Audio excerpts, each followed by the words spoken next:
Hello welcome to my YouTube channel. So ಇವತ್ತು ಇದರಲ್ಲಿ ನಾವು ಚಿಕನ್ ರೆಸಿಪಿನ ನೋಡೋಣ ಆಯಿತಾ. ಸಿಂಪಲ್ ಆ್ಯಂಡ್ ಈಸಿಯಾಗಿ ಹೇಗೆ ಚಿಕನ್ ಮಾಡೋದು ಅಂತ ನೋಡೋಣ. ಇಲ್ಲಿ ನಾನು ಒಂದು ಕೆ ಜಿ ಚಿಕನ್ ತೊಗೊಂಡಿದ್ದೀನಿ. 1 ಕೆ ಜಿ ಅಂದರೆ ನಮ್ಮ ಮನೆಯವರು 1 ಕೆ ಜಿ ಇವತ್ತು ಚಿಕನ್ ತಂದಿದ್ರು. ದೋಸೆಗೆ ಏನಾದರೂ ಪಲ್ಯ ಮಾಡೋಣ ಅಂತ ಇದ್ದೆ ಈವ್ನಿಂಗ್. ಅಷ್ಟರೊಳಗಡೆ ನಮ್ಮ ಮನೆಯವರು 1 ಕೆ ಜಿ ಚಿಕನ್ ತಗೊಂಡು ಬಂದಿದ್ರು.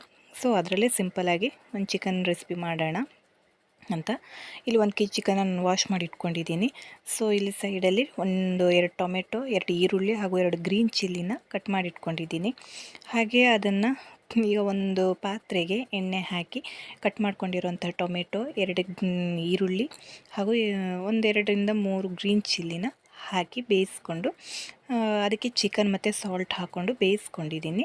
ಚಿಕನ್ ಮತ್ತು ಸಾಲ್ಟ್ ಹಾಕಿ ಬೇಯಿಸ್ಕೊಂಡಿರೋದು ಇದು ಚಿಕನಿಗೆ ಯಾವುದೇ ಥರ ನೀರು ಹಾಕಬೇಕಂತಿಲ್ಲ. ಚಿಕನ್ ತನ್ನಾಗೆ ನೀರು ಬಿಟ್ಕೊಳ್ಳುತ್ತೆ.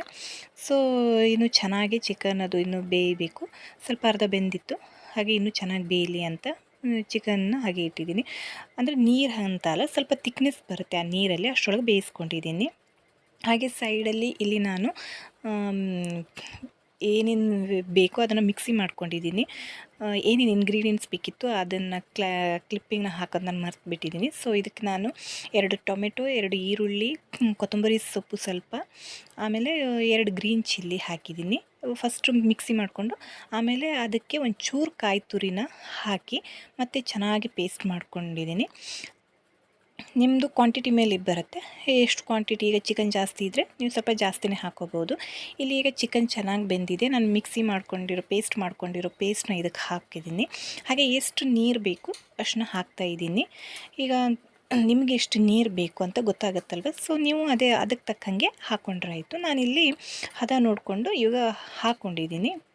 ಇದನ್ನು ಒಂದು ಸಲ ಚೆನ್ನಾಗಿ ಮಿಕ್ಸ್ ಮಾಡಿಕೊಂಡು ಒಂದು ಕುದಿನ ತರ್ತಾಯಿದ್ದೀನಿ. ನೀವು ಬೇಕಿದ್ದರೆ ಇನ್ನೂ ಸ್ವಲ್ಪ ಕುದಿಸ್ಬೋದು. ನಾನಿಲ್ಲಿ ಒಂದು ಕುದಿನ ತರ್ತಾಯಿದ್ದೀನಿ. ಅದಕ್ಕೆ ನೆಕ್ಸ್ಟು ನಾನು ಚಿಕನ್ ಮಸಾಲ ಹಾಕಬೇಕಿತ್ತು. ನನ್ನ ಹತ್ರ ಚಿಕನ್ ಮಸಾಲ ಇಲ್ಲದೇ ಇರೋಕ್ಕೋಸ್ಕರ ನಾನು ಮೀಟ್ ಮಸಾಲ ಹಾಕ್ತಾಯಿದ್ದೀನಿ. ಒಂದು ವೇಳೆ ನಿಮ್ಮ ಹತ್ರ ಚಿಕನ್ ಮಸಾಲ ಇದ್ದರೆ ನೀವು ಚಿಕನ್ ಮಸಾಲ ಹಾಕ್ಕೋಬೋದು. ಇಲ್ಲಿ ನಾನು ಅಂದರೆ ಕೌಂಟ್ ಮಾಡಿಲ್ಲ ಎಷ್ಟು ಸ್ಪೂನ್ ಅಂತ ಹೇಳಿಬಿಟ್ಟು ಅಂದರೆ ಒಂದು ಲೆಕ್ಕದಲ್ಲಿ ಹಾಕ್ತಾಯಿದ್ದೀನಿ. ನೀವು ನಿಮಗೆ ಎಷ್ಟು ಸ್ಪೂನ್ ಬೇಕು ಅಂತ ನೀವು ಹಾಕ್ಕೋಬೋದು. ಸೊ ನಾನಿಲ್ಲಿ ಒಂದು ಅಂದರೆ ಎರಡು ಟೇಬಲ್ ಸ್ಪೂನು ಮೀಟ್ ಮಸಾಲ ಹಾಕಿದ್ದೀನಿ. ಹಾಗೆ ಇಲ್ಲಿ ಚಿಲ್ಲಿ ಪೌಡ್ರ್ ಹಾಕ್ತಾಯಿದ್ದೀನಿ. 2 table spoon red chilli powder ಹಾಕ್ತಾಯಿದ್ದೀನಿ. ಹಾಗೆ ನೆಕ್ಸ್ಟು ನಾನಿಲ್ಲಿ ಕೊತ್ತಂಬರಿ ಪುಡಿನ ಹಾಕ್ತಾಯಿದ್ದೀನಿ. ಕೊತ್ತಂಬರಿ ಪುಡಿನೂ ಅಷ್ಟೇ ಒಂದು 2 ಟೇಬಲ್ ಸ್ಪೂನ್, 1.5-2 ಟೇಬಲ್ ಸ್ಪೂನ್ ಹಾಕ್ತಾಯಿದ್ದೀನಿ. ಯಾಕಂತ ಹೇಳಿದ್ರೆ ನಿಮ್ಮ ಚಿಕನ್ ಎಷ್ಟಿದೆ ಹಾಗೂ ನಿಮಗೆ ಖಾರ ಎಷ್ಟು ಬೇಕು ಅನ್ನೋದ್ರ ಮೇಲೆ ಡಿಪೆಂಡ್ ಆಗಿರುತ್ತೆ. ನೀವು ರೆಡ್ ಚಿಲ್ಲಿ ಹಾಕೋತಿದ್ರು ಕೂಡ ಖಾರ ಎಷ್ಟು ಬೇಕು ಅಷ್ಟ್ರ ಮೇಲೆ ನಿಮಗೆ ಮೆಣಸಿನ ಪುಡಿ ಅದೆಲ್ಲ ಗೊತ್ತಾಗುತ್ತೆ. ಸೊ ನಾನಿಲ್ಲಿ ಮತ್ತೆ ಅರ್ಧ ಟೇಬಲ್ ಸ್ಪೂನು ಗರಂ ಮಸಾಲ ಹಾಕ್ತಾಯಿದ್ದೀನಿ. ನಾನು ಫಸ್ಟ್ ಯಾವುದೇ ಥರ ಗರಂ ಮಸಾಲ ಹಾಕ್ಕೊಂಡಿಲ್ಲಾಗಿದೆ. ಸೊ ನಾನಿಲ್ಲಿ ಈಗ ಅರ್ಧ ಟೇಬಲ್ ಸ್ಪೂನಷ್ಟು ಗರಂ ಮಸಾಲ ಹಾಕಿ ಚೆನ್ನಾಗಿ ಮಿಕ್ಸ್ ಕೊಡ್ತಾಯಿದ್ದೀನಿ. ಆಮೇಲೆ ನೋಡಿ ಇಷ್ಟು ಮಿಕ್ಸ್ ಕೊಟ್ಬಿಟ್ಟು ಇಷ್ಟು ದಪ್ಪ ತಿಕ್ನೆಸ್ ಬರುತ್ತೆ. ಆಮೇಲೆ ಒಳ್ಳೆ ಕುದಿ ಬಂದರೆ ಆಯಿತು. ನಿಮಗೆ ತಿಕ್ನೆಸ್ ಇಷ್ಟೇ ಸಾಕು ಅಂತ ಹೇಳಿದ್ರೆ ನೀವು ಇಷ್ಟರಲ್ಲೇ ಇಡ್ಬೋದು.